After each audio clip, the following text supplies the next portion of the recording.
Okay. I couldn't even let the timer go. I was so excited to be on. Let me pull my microphone in a little bit closer. I was so excited to get on today because I normally do two videos. Last week I did one because I couldn't do it Thursday. I had things going on Thursday, so I couldn't do it Thursday, and then I was busy for the rest of the week, so I couldn't do the video like I normally do. But now we're on this. We're back on track. What's up? What's up, Dylan? How you doing? How you doing? First things first, before we get like super into it, um, I'd like to give a shout out to our brother Tariq Nasheed. He's building a museum, and as the black community, as a community, we all need to contribute to this. I've contributed to it, and I would definitely wouldn't tell you guys to contribute to something that I wouldn't do myself. I wouldn't tell you guys to do anything that I wouldn't do myself. So I've contributed to this museum. This is going to be the first completely black run history museum that goes deep into the history, not just a whitewashed version of, okay, we were slaves, then Martin Luther King and Rosa Parks, and then Obama, and then that's it. This is going to be a museum completely about our history. It's the link, because I think it's the website's called Indiegogo. The link is in the description. I put in there, so you can go in there, you can donate or whatever.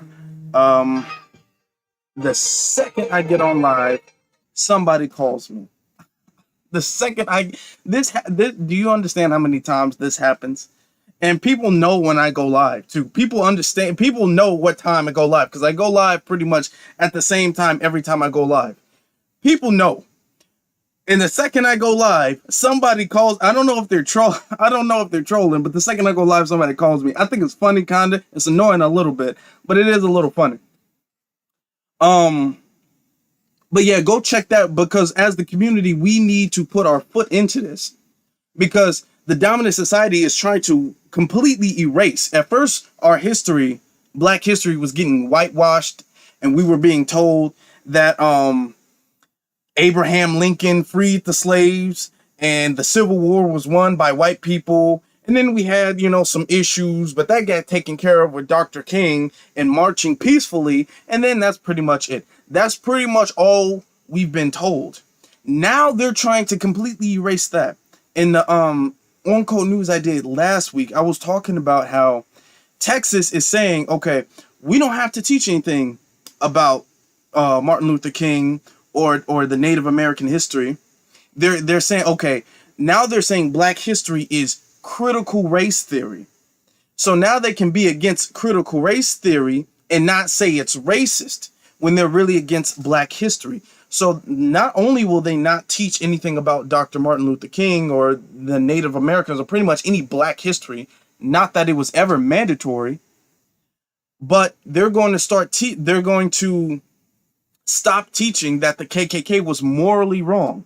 Like I said last week, and I have to repeat this, when they stop teaching that the KKK was morally wrong, the next step, mark my words, the next step after that is to slowly turn and to start teaching that the KKK was right. After you stop teaching it's wrong, then it's like, okay, well, that's just a matter of opinion. They had this opinion. They were just people of their time. And then it's going to start being, well, they kind of did have a point, though. I mean, it was about states' rights. It wasn't always about race. Then they're going to start turning it. Then the KKK are going to be the heroes, just like how the KKK was portrayed in the media back in the day. If you guys remember the movie Birth of the Nation in the early 1900s. Okay, so this is the direction they're turning in. This is why museums and history is so important. So this is why I encourage everybody to, if you have anything at all, the entire community needs to band on this. If you don't have anything at all to share, like to donate, you can at least share it. You can at least share it to people. Put it on your social media. Put it on other things. But the link is in the description. Okay. Now, there's a couple things I wanted to talk about. Oh, Thursday. This video coming up Thursday is going to be pretty heavy. You guys definitely want to check that out.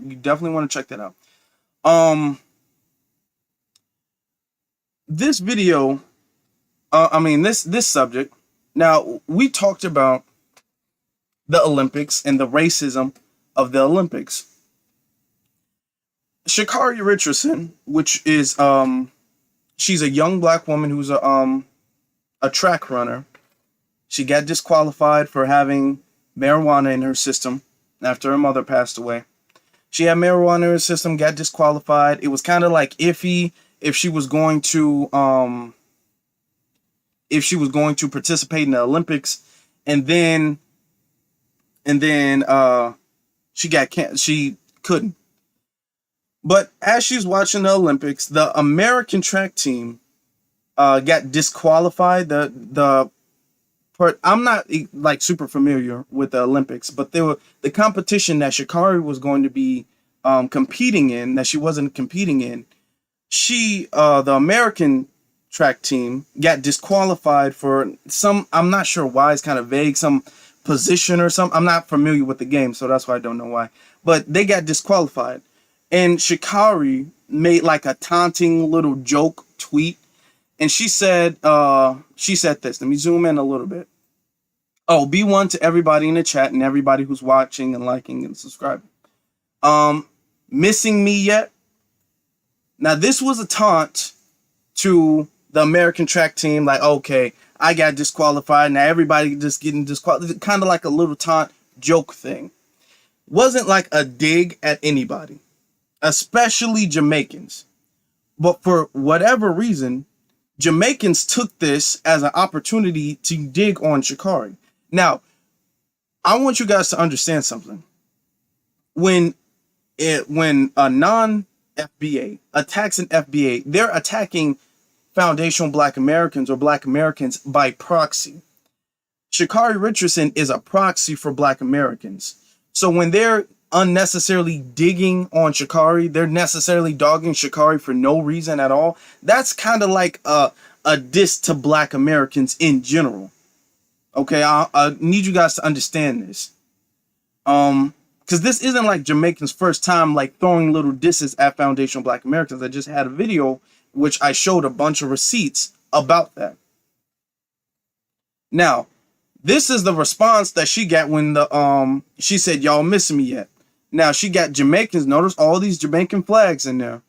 Nah, but you missing, all caps, missing the Olympics for sure.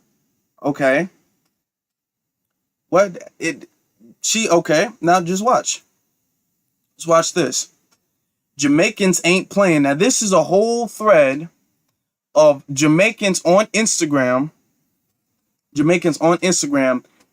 Throwing shade at Sha'carri, saying Sha'carri, making fun of the fact that Sha'carri was disqualified. All these Jamaicans throwing shade at Sha'carri. Now, I want you guys to pay attention to the fact that just like a few weeks ago, everybody was on Sha'carri's side. Everybody was like, man, I'm a big fan of Sha'carri. Now that the Olympics is showing up, Jamaicans are taking this completely unprovoked time. This time is completely unprovoked to dig at Sha'carri. It says somebody says new subscriber. I'm listening. FBA. Thank you to all my FBA listeners. Thank you, family. Thank you non-FBA listeners too. And thank you for subscribing too. But as I continue, this dig, this is what caught my attention, and this is why I started searching it. They pointed, now the Jamaican lady who won in the a track race, they won first, second, and third. And shout out to them. They worked hard and they deserve their win. Okay? I'm not throwing any shade at Jamaicans. No shade needs to be thrown here. This is why I'm addressing this, because there's just unnecessary shade being thrown at Sha'carri, and she has not thrown any shade at anybody, especially Jamaicans. She's never said anything negative about Jamaicans. Okay? Now, this is what they're saying. She says, you weren't gonna win anyway. You got pot smoking Olympic rejected, and get your own style.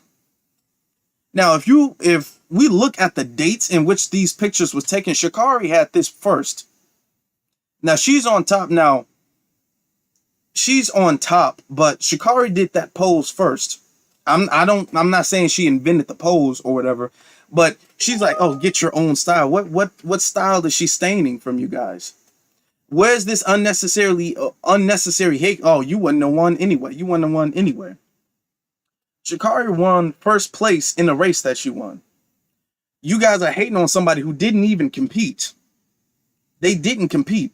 Mind you, too, and this is not to throw. I mean, this is not to throw any shade at all on the Jamaican sisters who did win the competition. This isn't to throw any shade, but they're like 30 years old. Sha'carri is 21. They have like 10 years of running track and more experience than she does. Sha'carri is one of the youngest people to accomplish what she's accomplished. So what is all the shade being thrown for? Now, even despite all the hate, Sha'carri congratulated the sisters for winning. This is her statement. She said, "Congratulations to the ladies of Jamaica for their clean sweep. Powerful, strong black women dominating the sport." Okay, and that's good because she's looking at it like race first. Okay, these are black women who won. They're not black American women, but it's okay. They're black women. They worked hard. They won. And she's still getting hate. She is still getting hate for it. Look at some of the comments. Too late. Go choke on your congrats, stinking gal. Go choke on your congrats, stinking. Where is that negative energy coming from? What warrants that energy? I don't understand. Like, what did she say? She never said anything specifically about Jamaica or Jamaican people or the fact that she never said nothing about Jamaica. Jamaica didn't come. Her comment was about Team USA. Jamaica is just butting into business and getting offended for no reason because this is their chance. This is their excuse to kind of dig at foundational black Americans. This is their excuse to dig at foundational black Americans. They're acting as if Sha'carri kind of threw some shade and this is their clapback. But if you go back to the tweet that she made that triggered the Jamaican community, that triggered them, it had nothing at all to do with Jamaica. Her tweet had nothing at all to do with Jamaica. But now Jamaicans are clapbacking, that Jamaicans are coming back for a tweet that had nothing to do with them because they just want to take this opportunity to kind of throw shade and shit on foundational black Americans, and they're covering it up with, well, Sha'carri, she was being arrogant, Sha'carri was coming at Jamaicans, and Sha'carri ain't said nothing about Jamaicans at all, or about even the race that they were competing in. Look at some more of this. I'm gonna read your comments in just a second. I appreciate all the comments. Now it says, you know when your parents force you to go apologize? Force you to go apologize? What does she need to apologize? She doesn't need to apologize for anything. Let me go back and show you the tweet that she said that they're making it seem like she's so regretful for. Okay, her tweet was "missing me yet." She said 3 words: "missing me yet," because of a race that Americans were disqualified for. Ain't got nothing to do with Jamaicans. And Jamaicans are like, oh yeah, this is your pathetic excuse for apologizing. These are just some of the screenshots. There's so many, many more. But these are just some of the screenshots and disses that the Jamaicans, some of the other Caribbeans too, but specifically Jamaicans, were throwing at Sha'carri. Sha'carri doesn't need to apologize because she didn't say anything to throw any shade. Your parents forcing you to apologize. She congratulated black women for, winning a race. She didn't apologize for anything. That's not an apology. Okay. Some more of that. Okay, I already shot that one. But this one right here. It says, we didn't need you for that, ma'am. We got ourselves. Happy Emancipation Day for all you Jamaicans who see this through. Like I said, where is this unnecessary disdain and hating coming from? Now, just look at this real quick. It keeps going. I'm gonna put this in the middle. How much weed did you burn, I guess that means. How much weed did you burn before tweeting this? Now the Jamaicans are making fun of people for smoking weed. Now the Jamaicans are making fun of people for smoking weed. For what? Where is this unnecessarily hate for Jamaicans coming from? Because a couple weeks ago, everybody was on Sha'carri's side. Everybody was, oh, Sha'carri, she's so great. Sha'carri's the best. Sha'carri's the best. We love Sha'carri. She makes a couple tweets about the Olympics. Ain't got not throwing any shade at the Jamaicans, not saying anything negative about Jamaicans, and she's getting hella flack from Jamaican people for no reason at all. Okay, this one right here. See, my fellow Jamaicans, this is how you. Let me see. I can barely read that. I'm sorry, y'all. I gotta move it to the middle. This is how you radio someone to their senses, or ratio someone to their senses. Okay. They're making it seem like Sha'carri, that statement, they're making it seem like this statement right here is an apology to Jamaicans. Now, Sha'carri probably pointed out the fact that they were Jamaican because she didn't want to seem like she was making a diss towards Jamaicans. She doesn't have anything ill towards Jamaicans at all. But Jamaicans looking like, oh yeah, look at this apology. Look at this apology. For no reason at all. Like I said, these Jamaicans who are talking all this shit about Sha'carri, they're not saying this because they honestly feel offended by something Sha'carri said. Because if they did, notice how, I'm gonna give you guys a little bit. Now, this is on code news. News that keeps you on code so you can stay on code with it. Notice how when somebody says, oh, you're offensive, and they're unnecessarily digging at a black person, they're dogging a black person out, especially foundational black American. They're completely dogging them out for something that they said was offensive. Notice how they never say what the exact statement was that was offensive. All of these Jamaicans who are commenting and digging and hating on Sha'carri aren't saying what was it that she said that was offensive. She didn't. What was it that she said? Because if she really did offend the Jamaican community, they would be able to say, oh, this is what she said that was out of line and that was offensive. But they're not doing that. They're just doing the whole, okay, well, we're going to say it was offensive. We're not going to specify what was offensive about what she said. But we're going to say it was offensive, and then we're going to just throw a whole bunch of unnecessary shade. Let me read some of the comments real quick. It says, what's up, man? Jamaicans need to worry about all them Chinese in Jamaica trying to take over. Yeah, they do. Yeah, they do. They trying to flex. This is really a flex right now, an unnecessary flex. Now, if the roles were reversed, though, if Sha'carri was Jamaican and she said what she said, you wouldn't see a whole bunch of black Americans shitting on Jamaica. You wouldn't see us doing that. Like, oh yeah, you wasn't gonna win anyway. Americans always beating Jamaica. You wouldn't see us doing that. That's just so unnecessary, especially for somebody. I mean, everybody loved Sha'carri a few weeks ago because it was popular to love Sha'carri then. Now it's we clapping back for Sha'carri, but Sha'carri never mentioned our name before. Is somebody else says Jamaicans are a cute, tricky little bunch. They bank on gaining FBA attention in order to gain or sustain mainstream relevance. Damn. I mean, let's just be honest though. All y'all clapbacks, y'all trend, Jamaica is trending, and they do that because it has something to do with y'all beefing with somebody. Y'all start beef just to get attention, just to get y'all flags trending. Jamaicans are like our obsessed, envious little cousins. Yeah. Obsessed. Just envious. Hating for no reason. Hating for literally no reason at all. Sha'carri didn't do anything to deserve this hate. Okay? Caribbeans and Africans like to treat us FBA like their little brothers. Yeah, they do. The FBA community has for years and years been treated like the little brothers of the African diaspora, where everybody gets to like throw shade and talk shit and everything.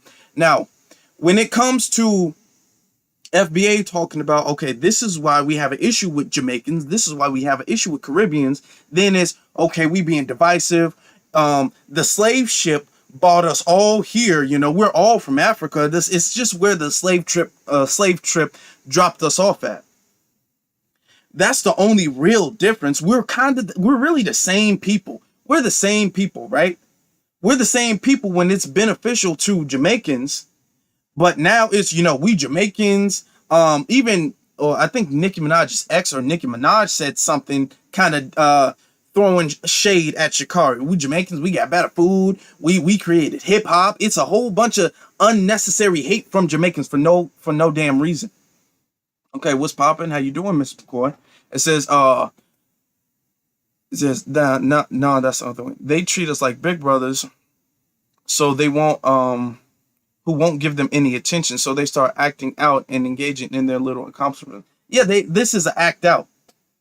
This is the unprovoked hate and bashing from them that doesn't get checked in their own community.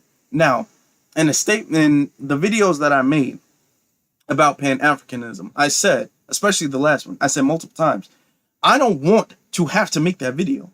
The reason why I'm making this video, the reason why you see foundational Black Americans making videos, checking them. Now, I'm going to stay very focused on the Caribbean, the Jamaicans right now, because I've had some issues with them before and I haven't given them enough smoke.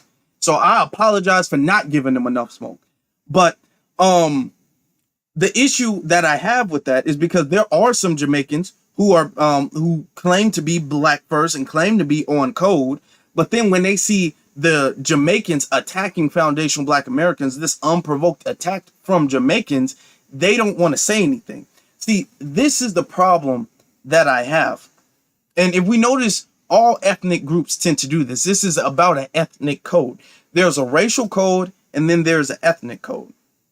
The racial code is a code that Black Americans have been following. That's why we've been the ones who've been trying to push the concept of Pan-Africanism.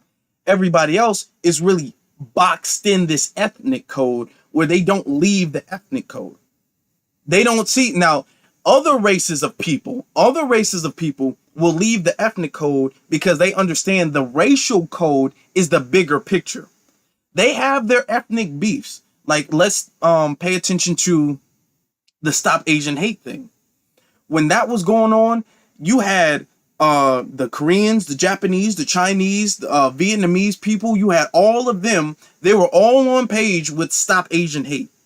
When Peter Liang killed Akai Gurley, the entire Asian community, not just the Japanese, not just the Chinese, not just the Koreans, all of them banded and protested so Peter Liang can get off scot-free for the murder of Akai Gurley. Because they realized, okay, yeah, when it's about us, we can have our little South Korea, North Korea beefs. But when the race is in jeopardy, when this is about the progression of the race, it's the bigger picture. Okay? So they band together when it comes to race. Too many Black people are boxed in this ethnic group where they're like, okay, well, yeah, I'm putting my ethnicity before the Black group. Okay? So I'm Black, but my ethnicity is more important. And I'm not saying you can't rep your set. I'm not saying you can't rep your ethnicity. That's cool. That's cool to do.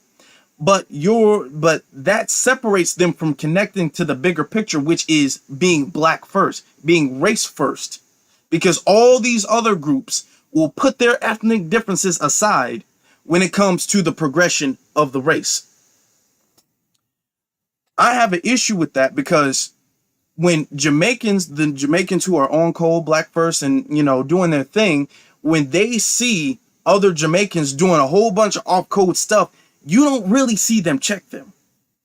When this isn't really just even for Jamaicans, when non-foundational Black Americans who are on code, claim to be on code, Black first, when they see other non foundational Black Americans from their ethnic group. Doesn't matter where they're from, whether the Jamaican, Caribbean, African, no matter where they're from, they don't check their own ethnicity. That's why we have to do it, because when Black American coons step out of line, we check a Black American coon. We check a Black American coon. The concept of you calling a race traitor or somebody like that a coon, that comes from Black Americans. The coons, the sellouts, the Uncle Toms, the Sambos, that comes from us, because we have nicknames for the race traitors. We have that because we are known for checking our coons. All these other ethnic groups, all these other Black groups who, and I'm giving them the benefit of the doubt, claim to want the progression of the race, of the overall picture, the Black race, they stop when it comes to checking their own ethnic group. That's what I have an issue with.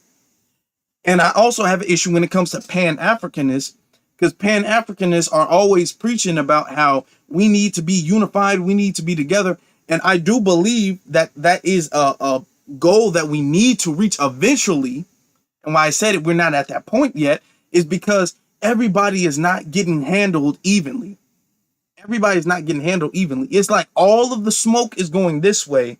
And when there's a little retaliation from foundational Black Americans, then it's, okay, stop being divisive. Okay, we all need to get together. It's like, okay, you're hitting me, I hit you back. Okay, hey, why did you hit him back though? That's just not cool. Is not a tit for tat thing. Okay. And I really got to say this because Jamaicans who are on code, where are you at with this? Why aren't you saying, hey, what is wrong with y'all? I don't see it. I don't see it. Now, had this been a black person just dogging out Jamaicans, you would see Black Americans be like, hey, what are you doing? Like, well, stop. You wouldn't see us, because Black Americans, we check our coons. We check our coons because we're not seeing this as we don't see coons as like a race first, a ethnic thing. We see coons as, if you a coon, that means you're an enemy to the race in general. Okay, so you got to get checked. We're not going to not check our coons, but pretend we're on the team. Now, exactly. All B1 should check each other. Exactly. I don't know why it's so hard to understand. Exact. I don't understand, because when you check, and that's my thing. I have talked about Jamaicans actually getting reparations.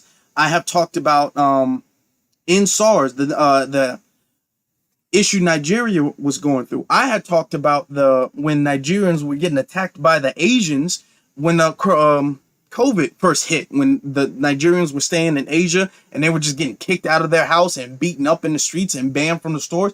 I'm not Nigerian, but I talked about that because I'm a Black first person, and that's a Black issue. Okay. I talked about what was going on with South Africa, because this is about being Black first. This is about a race first thing. Okay. This isn't because I have any disdain for them, but everybody got to get checked. It can't be, and it's been like this for the longest time, where foundational Black Americans, we are checking each other, but other non-foundational Black Americans don't get checked for what they do. That can't go on any longer. Since you guys are not checking them, and until you do, we will have to check them. And every single time stuff like this comes up, I'm calling each specific group out and saying, the on-code Jamaicans, where are you to check your off-code Jamaicans? Where are you for that? Let me see.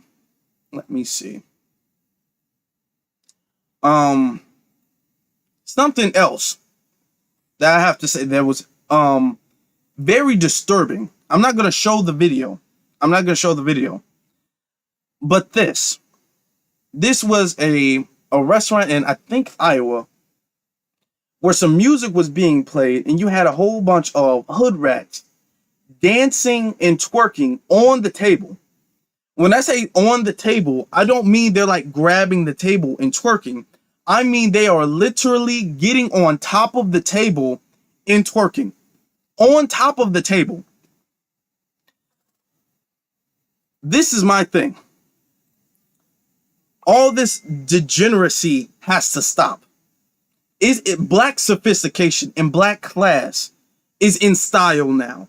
Okay, getting on the twerking first off, twerking in public in general, okay, is like a desperate call for attention. People want to act like twerking is just this innocent little, oh, well, twerking is like a dance. It's a dance, you know, and it technically originated in Africa. Everything that originates in Africa isn't gold. We need to drop that concept of, well, if it was in Africa, that means it's good.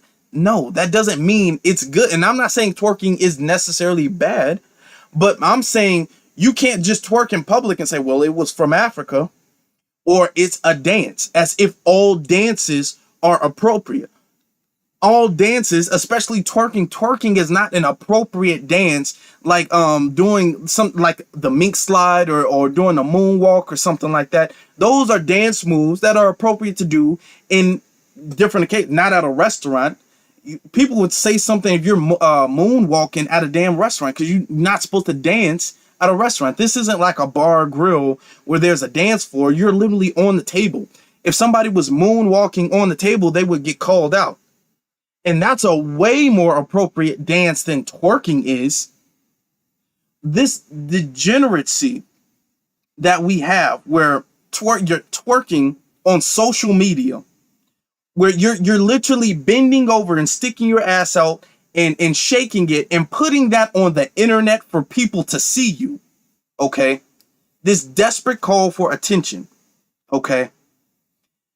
Twerking in public, just at a place where, I mean, this isn't a party. This isn't a club. This isn't a music video. This is a restaurant. People are eating. This is brunch. This isn't even dinner. It's not like you can say I had a couple drinks. This is brunch. This is the middle of the day. And you're on the table twerking. What is, look at this, man. People sitting up there eating their food, and look at this. You still got cups and stuff on the table. There is no excuse for this. Okay. And when people call this stuff out, we have this defense where, okay, well, why are you attacking black women? This is, first off, twerking. Women who do stuff like this are not the representatives of black women. The black women I associate myself with would never do such a thing. Never do this in a million years. Okay. This is this hood rat class. These are hood rats. These are completely desperate and sad hood rats who are desperate for attention, because the second they start twerking, notice what else they do. They get on social media. They start posting the video because they know that will get a bunch of dusty, thirsty niggas, and that will give them attention, because they need attention. This is sad. This is classless. Okay? This is utterly classless. Just twerking on like social media, unless you're like like even if you're a dancer or something, like that can be, people can feel some type of way about that. You're just twerking and putting that on social media. What are you doing that for? Okay. Listen, this isn't to say this for some of you guys, because I get some hate in the comments. Y'all can't see it though, because they be calling me crazy derogatory things, and YouTube blocks that. This isn't to shame any black women. This is to check the hood rats, okay? This is to check the hood rats. And to check hood rat hoe behavior. This is hoe behavior, okay? This is not how black women conduct themselves. Sophisticated, intelligent black women conduct themselves. Listen, what we need to stop doing, we need to stop acting like this hoe we need to stop completely acting like this whole behavior is representative of black people. Okay, there needs to be a separation, and there will be coming up soon. There needs to be a separation of sophisticated black people who want the progression of the black race, the B1 black people, and these sad and just completely lost. You look lost. You look broken.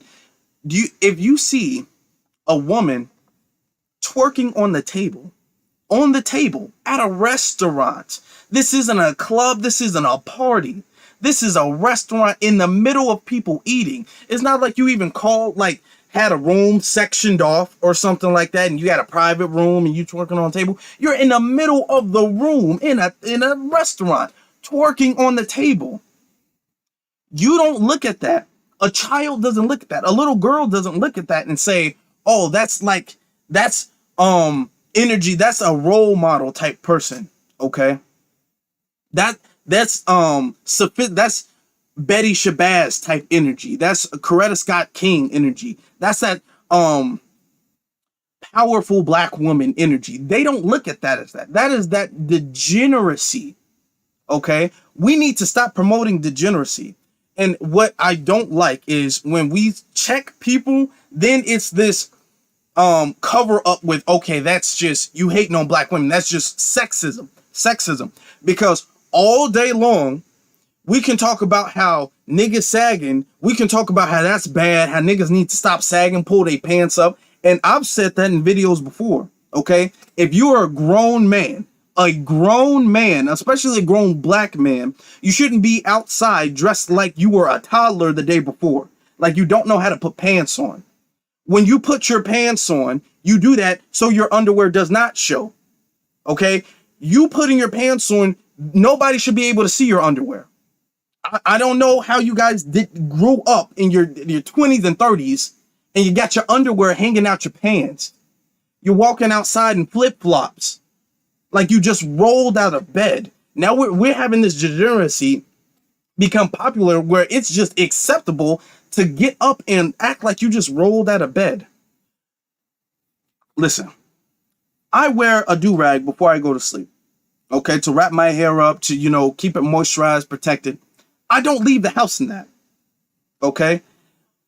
Because I make it a point to represent myself with the way I speak, with the words I use, with the clothes that I wear, to represent my people in a good way, in a sophisticated way, in an honorable way.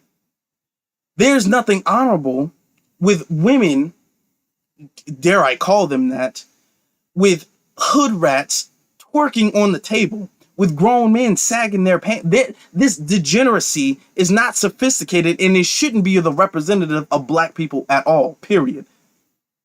But we have this issue and it's especially, and I need the sisters to really get on code about this, we have this issue where when this happens, and we have some black women who will call it out, because we do have some black women who will call it out, they get called pick me. Oh, you just a pick me. You just want male validation. Let me ask you a question.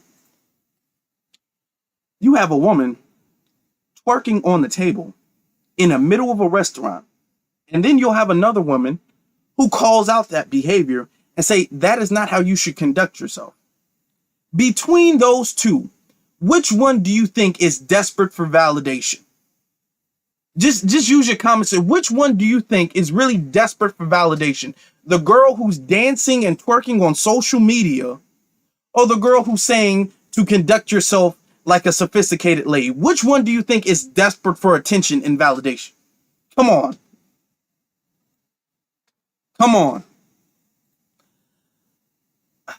We need to stop with that. That stuff needs to stop. Every time you see it, you need to call it out. Because this, and don't let anybody shame you. Well, why are you attacking black women? No, because they're not black women. They're hood rats. Okay? Because you don't ever see when they're attacking black men for sagging, dare I call them men, but when they're attacking black dudes for sagging their pants, you don't ever see men in the comments, why you attacking black men? No. Why you attacking black men? Why all this black man hate? You don't ever see the defense of, oh, you attacking a black man when somebody is checking black men. But you do see that with black women. That needs to stop. You need to stop being afraid and shamed to check people. I'm not afraid to check anybody. Everybody got to get this smoke because it's that important. Okay? People don't understand how bad the situation is turning out. I want to let you know something. Look at this. Sex should be removed as a legal designation on the public part of birth certificates, the American Medical Association said Monday. Do you see this? Do you see what they are trying to do? Do you see how serious we have to be? And I'm gonna touch on that in a few minutes. But do you see how serious we have to be with this? I do DoorDash and Uber Eats in Chicago. I've been doing it for a few years. And you guys definitely want to tune in Thursday, because I'm going to be talking about Chicago, specifically Thursday, and why Chicago is so bad, and why everything like Chicago is in the state that it's in. The black Chicago, the Chicago black people live in.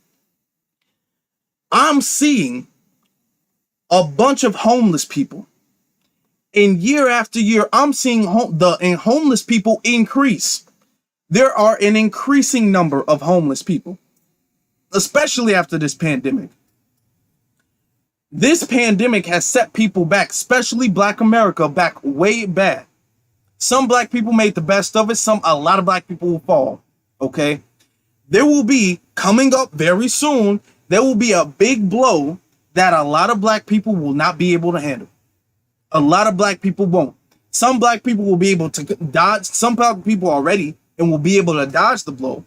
Some black people are kind of ready and will be able to take the blow and get back up. And a lot of black people have no idea it's coming. A lot of black people, when they get hit, they will stay down. And I'm telling you, these are the type of people who, when they get hit, they will stay down. That when they get hit, they're not getting back up. They don't have anything because they're not ready. When you're leaving the house and you're conducting yourself like a clown who wants attention, you're not ready for the real life. You're not ready for real life. You're especially not ready for a black real life. You're not ready for that. Let's take a look at this. Now, they're saying that they want to take sex, male and female, off of the birth certificate. When you get your birth certificate, they tell you who your parents are, where you were born, all that stuff, and then they'll put your sex down there. And they're saying, okay, let's remove sex from the birth certificate. What in the hell is this? Why the hell would you do that? Okay, this is how far the LGBTQRS community has taken this.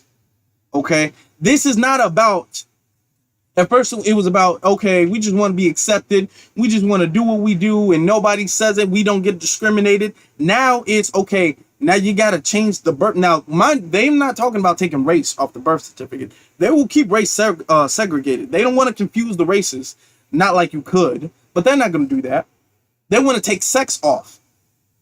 So like the concept of sex, they're arguing the concept of sex. At first it was gender.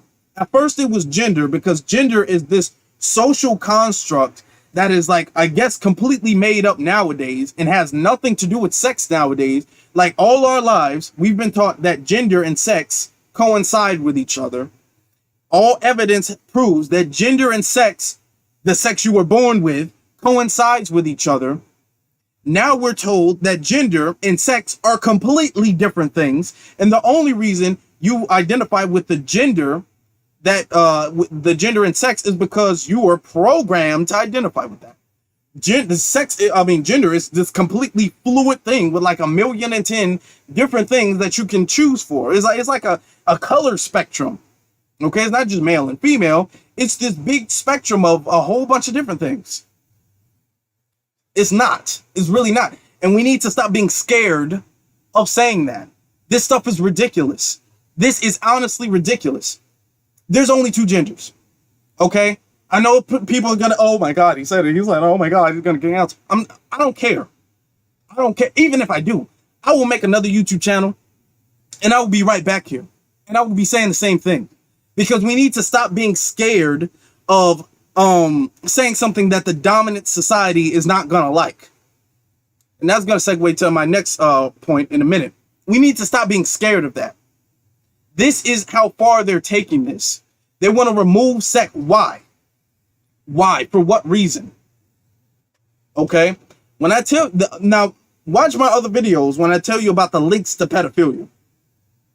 Because with this, then comes with, you know, you're little kids who don't know anything, who don't know any better, and who listen to adults because they need to learn things. They're going to go to their schools, the schools that are not teaching that the KKK is morally wrong, by the way. The schools are going to be saying, Timmy, oh, no, Tyrone, little Jamal, little Tyrone, little, Deshaun, okay? You're not really a boy. You think you're a boy. You think you're a boy, but you could be a girl. Are you sure you're not a girl? Just because your parents tell you you're a girl doesn't make you a girl. You're not a girl necessarily. You could be a boy, you could be a girl. And then with that becomes, they're already starting to give what they call fifth graders condoms, teaching kids about sex education and LGBT history. They're buck breaking the kids from a very young age. All this stuff is pedophilia. And I'm not scared to say it. I'm not scared to say it. And if somebody wants to challenge me, they can make another video. They can hit me up and we can do a debate about it. Okay? Because this is how dangerous it is. And you need to stop being scared to say that. It's going to come to a point. They're coming for the kids. They're coming for the kids. This is going to affect, like, what was the purpose of this? This is going to be the slow progression into open pedophilia, like I've been saying. And speaking of, let me get a little bit of water. Excuse me. Been drinking a lot of water. It's been really helping, you know. I feel more energized. You guys should really, a lot of people don't drink enough water. A lot of people don't. But you guys really should drink more water. It really helps the body. But when it comes to buck breaking, somebody says, I will talk about the trans races in my next video tomorrow. Okay. And Dylan, I'm looking forward to that, brother. I'm looking forward to that, my brother. Yeah, at first the LGBT wanted to be left alone, and now they won't leave others alone, especially black people. Exactly. They wanted to be, they wanted to stop being the bullies. Now they're the bullies. Okay? They wanted to, all we want to do is live our lives and just act like we're completely normal. Just live our lives and treat us like everybody else. Now they're like, okay, now that we have that, now we want to change everything. Now we want to change literally everything. Literally birth certificates. We literally want to change birth certificates. Okay, that's now. Speaking of the white LGBT being bullies and black LGBT people, I need you guys to really pay attention to this because this affects you too. We're gonna talk about the rapper Dababy. Now, the rapper Dababy, let me show you guys the actual comment that he made. Let me show you guys the comment that he made, because what the dominant society does is they will lie on black people at the drop of a hat. Okay. This thing, and I'm going to show you the comments, they will lie in the drop of the hat. Now, mind you, when I said the thing about Sha'carri, I said, notice how they're not saying exactly what it was that was homophobic. I mean, anti-Jamaican. They're not saying what it was. All they're saying is, okay, that was against Jamaica. That was against the Jamaican people. They're not saying what Dababy said, what his statement was that was homophobic and why it's homophobic. They're just saying, oh, his homophobic comments. Okay? It's the I'm white and I say so. Even if it's not really homophobic, which I'm going to show you exactly what it is in a minute, even if it's not really homophobic, we're just going to say it's homophobic. Okay? That's just how we do. We're just going to say it is, and just because we said it, that makes it true, because we're white and we say so, and what we say goes. Now, this was his comment. You didn't show up today with HIV, AIDS, any of them deadly sexually transmitted diseases that'll make you die in 2-3 weeks. Put a cell phone like that. Lady, if your pussy smell like water, put a cell phone like that. Fellas, lights up. Fellas, if you ain't sucking nigga dick in the parking lot, put your cell phone like that. Let's be real about this shit. Yeah, keep it fucking real. Some of y'all niggas suspect as a motherfucker. Let's be real. Okay. That's what he said. Now, at best, those comments were very off. Those comments might have been weird. Now, let's look at this from a cultural standpoint. In a lot of clubs, you will have the DJ will do what he did was a call to action. They would be all like, "Hey, all the fine single ladies, you know, put your cell phone lights in the air, put your cell phone lights in the air. All the big booty girls, put your cell phone lights." They'll say stuff like that. Sometimes the DJ or the rapper or some with their call to action, they'll say a little joke. They'll be like kind of weird with it. They'll be like, "Oh, all the ladies who, you know, got their child support payments on time, you know, put yourself," like kind of like almost like a joking type thing. It's not really premeditated. It's kind of supposed to be like a joke, which is what I think he really intended for it to be. I do not think at all that this was like a diss to anybody. But he made, and now you can say it's weird, and it was like kind of like off. It didn't need to be said. He made an apology about his statement about AIDS. He made an apology about his statements about AIDS. Excuse me. Because him saying, okay, if you have HIV and AIDS or any of those sexually transmitted diseases that kill you in 2-3 weeks, put your cell phone lights in the air. He was like, okay, that's insensitive. I shouldn't have said that. But then they're saying, oh, his comments about dude sucking dick in the parking lot, oh, that's homophobic, so you can't say that. And he was all like, hey, you know, the LGBT community, I'm not tripping on y'all. Y'all good. I'm good. You know, I mean, y'all do y'all thing. I'm good. So these white liberals were dragging Dababy. Dababy lost a bunch of sponsorships. Even here in Chicago, you have an event going on called Lollapalooza, and Dababy was supposed to be performing in Lollapalooza, and he got canceled.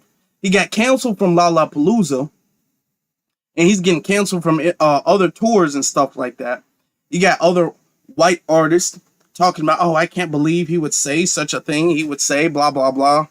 He should apologize. All these white liberals talking about, oh, how can he be so homophobic, homophobia. They're being on code. They're being on code. I need you guys to, and I'm going to connect the dots, because some of you guys are not seeing how this is about race. It's like, this isn't about race.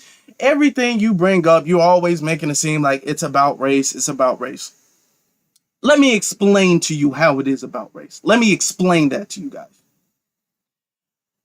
Ed Buck is a white LGBT man who, he was a model, I believe, and a businessman. He was found with multiple dead LGBT black men, dead gay black dudes, drugged in his house. Multiple.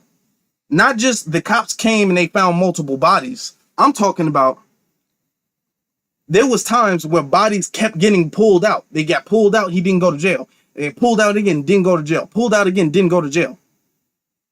They had black people protesting outside of his house because he's killing gay black men.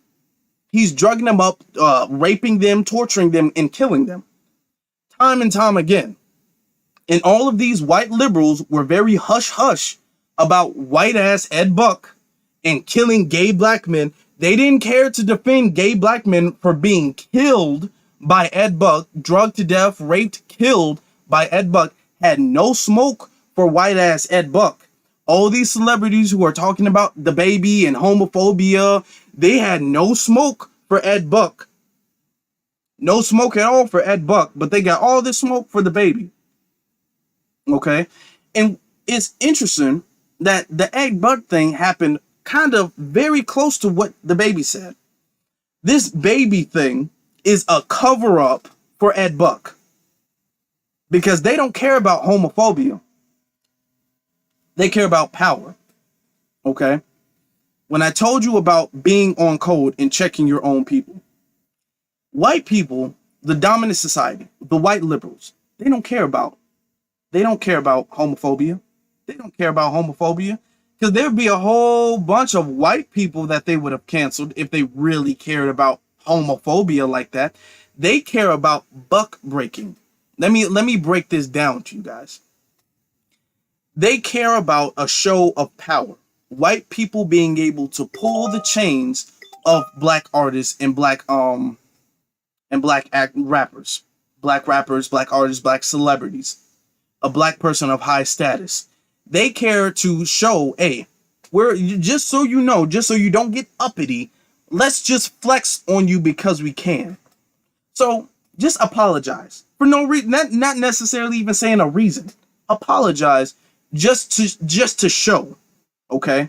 Just to show, to remind you that you're still a Negro in this white man's world, and to remind everybody else. Let me break this down even further. If you remember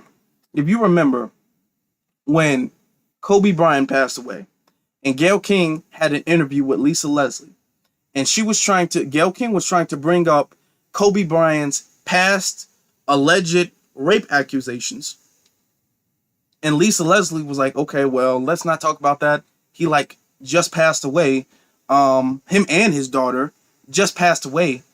Let's kind of be respectful.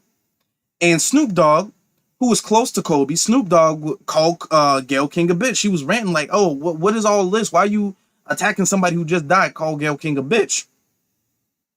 Then you had a whole bunch of people trying to buck break that. Now, buck breaking necessarily isn't always a sexual thing, but a lot of times it is.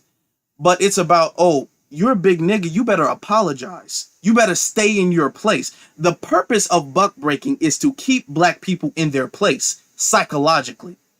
That's the purpose of it.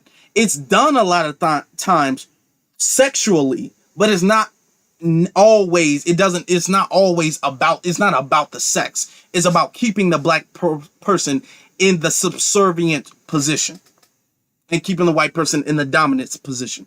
So they're all like, okay, Snoop Dogg, apologize to Gayle. We're not going to make Gayle apologize about Kobe because we don't have a problem with her bringing up a black man's alleged rape accusations and slandering a black man. We don't have a problem with it. These white corporations don't have a problem with the slandering of a deceased black man. So Gayle King can say what she want to say. Apologize to it. Now, at first Snoop Dogg didn't do it. It was all like, why ain't you talking about Harvey Weinstein? Then nobody said nothing about Harvey Weinstein. In the video I did before, remember I said the only reason why Harvey Weinstein ever went to prison is because black people forced the issue. Okay? Then they made Snoop Dogg. Now Snoop Dogg went around the world apologizing every single interview he did. I'm sorry. I didn't mean to. I'm sorry. That's out of my character. That's not how I was raised. Gayle King never to this day apologized for what she said. Setting Lisa Leslie up in that interview. She never apologized to Lisa Leslie. She never apologized to Kobe Bryant's family. She never apologized. Okay, but they'll make the black man apologize because this is about buck breaking the black man to keep the black man in his place. For instance, Kevin Hart. Kevin Hart made a tweet I think at this time it'd be 9 or 10, but Kevin Hart made a tweet 8 years ago, and he was supposed to be a host for the Oscars. He was supposed to be a host for the Oscars. When he made that tweet 8 years ago, nobody said nothing about it. Then 8 years, now he's about to be a host for the Oscars. Now they want to put him in his place. So now they're bringing up his homophobic tweet where he said, hey, I'm not going to let my son play with a dollhouse. Then they're like, oh my God, that's homophobic. So now they bringing that up to buck break him. Then he had to go around everywhere. First he stood his ground. Then he started losing money. These celebrities are run by white people. These white people do this to these black male celebrities. Notice how they do this to black male celebrities. They don't do this to the black female celebrities. You don't see, no matter what type of controversy the black female celebrities are in, Now they want to talk about black male privilege, black male privilege. No matter what type of controversy these black female celebrities are in, you don't see them ever having to go around and have multiple apology interviews. You don't see them doing that. Doja Cat did what she did, had one apology, that was done. Cardi B, I don't even think she really apologized for what she said. Didn't get canceled. These when a black female celebrity does something, they don't get canceled. They can say, "Oh, well, you know what? They don't even have to really apologize. What I meant to say was blah blah blah blah blah," and that's it. But they'll make the black man, because this is about buck breaking. They'll make the black man. They'll threaten his career and say, "Okay, you got to go apologize to anybody who tells you to apologize to him." Look at Nick Cannon. When Nick Cannon had that interview and he said those anti-Semitic comments by saying that black people were the original Jews, were the real Jews, and then he got Wilding Out got canceled, and he got stripped from Wilding Out, and then they were all like, okay, Nick Cannon apologized. And at first, he stood his ground. At first, Nick stood his ground. Like, you can't cancel a boss, and black people were riding with Nick. Then next thing you know, Nick gets buck broken. Now Nick is having white rabbis on his I forget what the name of the program is. He's having interviews with them talking about, please forgive me. I'm so sorry. Interview after interview after statement after statement, apologizing and apologizing and apologizing. The dominant society loves that. They love to do that to black men. You don't see that with anybody else. You don't see that with anybody else. That's how you know it's about race, when you see a specific thing only being done to black people. They'll say it's not about race, but you only see that being done to black people, specifically black men. You only see black men being done like that.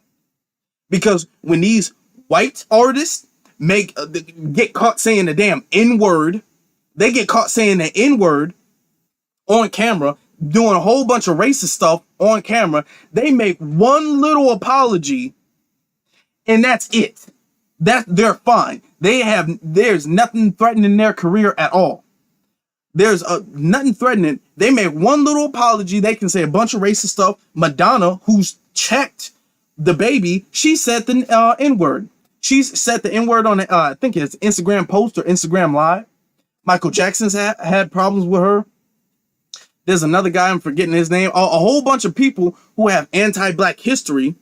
They make one apology, that's good. Justin Bieber, him saying the N-word, making racist jokes multiple times. Then he makes one apology, now he's cool. Now he's making a whole bunch of videos with these black artists. And that looks bad on you, black artists, because you would never see that the other way around.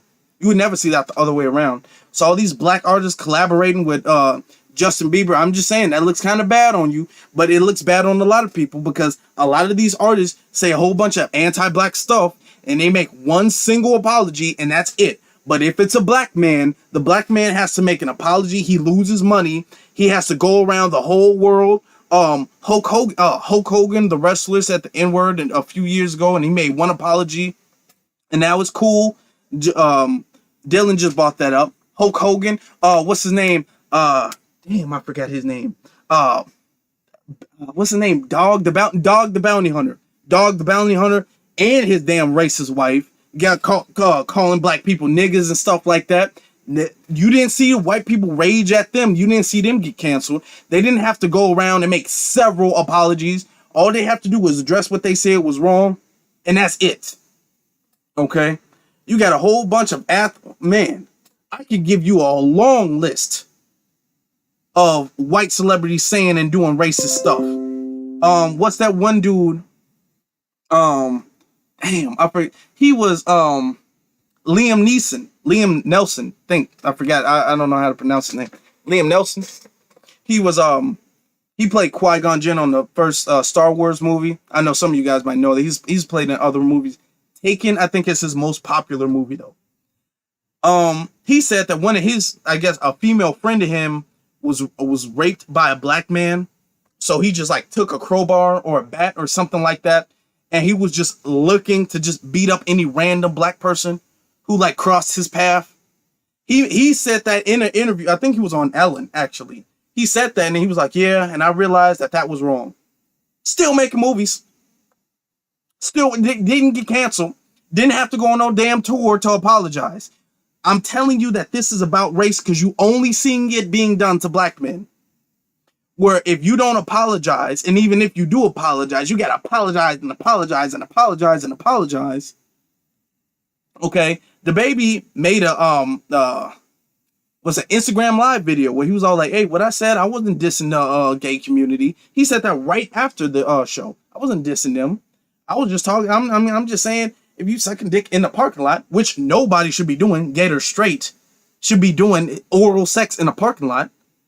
He said that. He has to apologize again and again and again. They make black men apologize again and again and again just to show, hey, you better not get out of line, you little Negro. You better not get out of line. This apology, and I'm going to read it for you now. Let me get close to it because the words are kind of small, actually. See if I can make it a little. No, I can't really make it that big. Much bigger. Social media moves fast that people want to demolish you before you even have an opportunity to grow, educate, and learn from your mistakes. As a man who has had to make his own way from very difficult circumstances, having people I know publicly working against me, knowing that what I needed was education on this topic and guidance has been challenging. I appreciate the many people who have come to me with kindness, who reach out to me privately to offer wisdom, education, and resources. That is what I needed, and that is what I received. I want to apologize to the LGBTQ plus community for my hurtful and triggering comments I made. Again, I apologize for my misinformed comments about HIV/AIDS, and I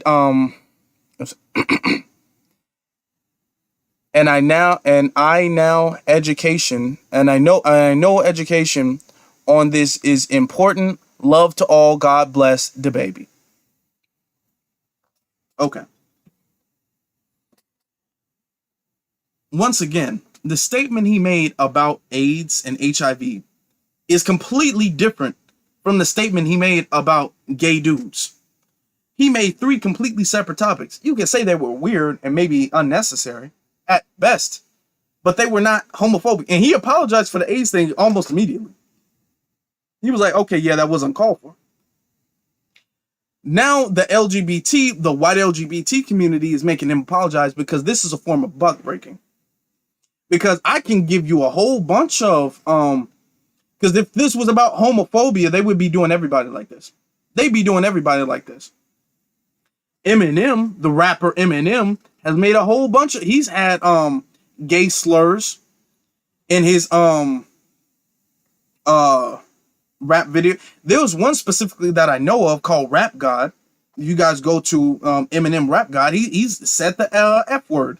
I'm not gonna say it on here because I know how YouTube gonna be. He said that. Okay. White LGBT community ain't trying to cancel Eminem. There's people. Ooh, what was his name? What was this guy's name? I'm gonna search it up real fast. His name. Who tries to check the baby?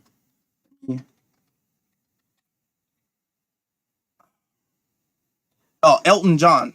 That's his name. Elton John. Elton John's real cool with Eminem. Didn't say nothing about Eminem's homophobic comments, but he was going to say something about the baby's homophobic comment.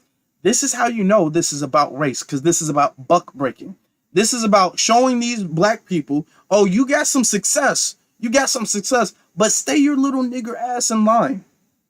Okay? Don't get out of line, because we can end you at any second. You stay in this place right here. If we want you to apologize, you better go kissing the feet of every single white gay person you see. Just because we said, we're not even going to tell you what it was that was homophobic. If we say it's homophobic, then we're white and we say so, and it's homophobic, so you better go apologize. They don't do that when a white person says something racist. White person gets slipped up, says the damn N-word on camera. These damn niggers. All he has to do is say one apology, and he's straight. He's fine.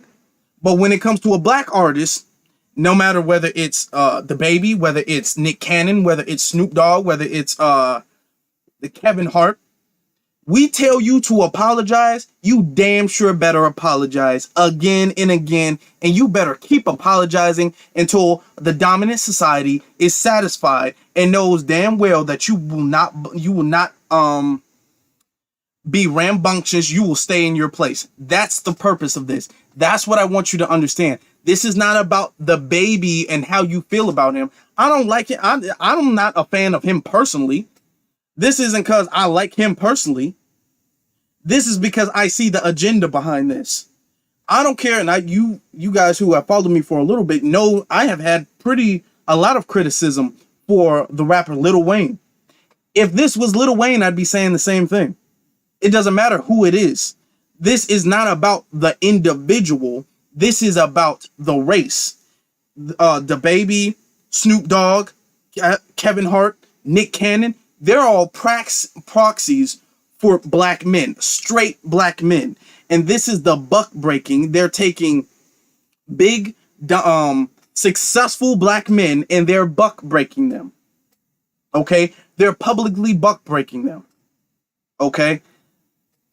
So I'm not defending this because I like Dababy or I like his music or this isn't have to do with any my personal opinions on him specifically, because this is about the race. This is about them saying, hey, if we want a black man, a straight black man to apologize, he better do that. And he better keep doing that or we will completely mess his life up. Okay? You see these racist Karens, they make one little apology video. They're like, well, I want you to know that when I was in high school, I dated 3 black guys. Well, slept with the same thing. So I'm not racist. I didn't know that saying the N-word. I never said the N-word before. I don't know what came over me. Please forgive me. And that's done. Okay? So, Dylan says, Eminem should have been canceled 20 years ago because he's been rapping homophobic lyrics since 2000. Yes, Eminem has been very homophobic in the white LGBT community because they're race first before they're gay anything. They always put their race before their sexuality. Black dumb niggas are the only people who put their damn sexuality before their race. They put who they like to sleep with before their race. White people don't do that. White people know better than that. They're not going to do that because they're not going to buck break. They're not going to do the cancellation on a white man. Okay? And pretty much the only white man in hip who's rapping, the only white man who's kind of stood a little bit of the test of time in the rap game, they're not going to do that because they don't have white rappers. Any white rapper you see, with the exception of Eminem, I'm not talking like, let's just talk about rap for a second. Eminem has been out for a minute and he's been making collaborations. Now, black people do be giving Eminem too much credit. Oh, he's the best rapper in the whole world of all time. Calm down. He is a guest in the house of hip hop. You can't be the best because you're not from the culture. Okay? You can be a good rhymer. He's a good rhymer. He makes good rhymes. Okay? Let's calm down with that. But let's take him out the picture. All these other white rappers, they're there for because the industry tries to push them out there, but they never stand the test of time. They might be relevant for a few, not even a few, maybe a year or two, and then they're done. Okay? They're done. They're canceled. Not necessarily canceled. They're irrelevant. Eminem is the only one who, before his drug incident, is the only one who's been able to stay relevant for the time he stayed relevant. Okay? So they're damn sure not going to do that. That's the only person that they have in the rap game. They're damn sure not going to do that. Oh, my lovely sister is here. Thank you. Thank you for watching. Thank you guys for subscribing. Thank you guys for commenting. Okay, all the comments and the likes and stuff like that, that really helps. That really, really helps. Before I go, I want to give another shout out to the Hidden History Museum. The Hidden History Museum The link is in the description. Share it on your social media. Donate to it. Okay. This is the project that the entire community needs to get behind. The Hidden History Museum is something the entire Black community needs to get behind in some way. You have no excuse for not supporting this in some way. Whether if you are broke, don't have a dime to your name, and you have social media, share it on your social media. You have to contribute. Every Black person has to put some type of skin in the game. Everybody. Okay, I have, and I wouldn't tell you guys to if you guys didn't. Because we need this. We're fighting a battle, and this is going to get a lot harder. This is going to get a lot harder. This is why we need us to get on code and stay together and Black first. That's the point of today, being on code. But this concludes this episode of On Code News. Stay tuned Thursday, because Thursday I'm going to be making, it took me a while to get all the information, because this is going to be really deep as to why Chicago is so bad. Why is Chicago so bad? Stay tuned Thursday. I'm going to be breaking it down from start to finish. From start to finish. I got a lot of good videos coming up, actually. So stay tuned on that. Stay tuned. But until then, stay on code, Black family, and peace out.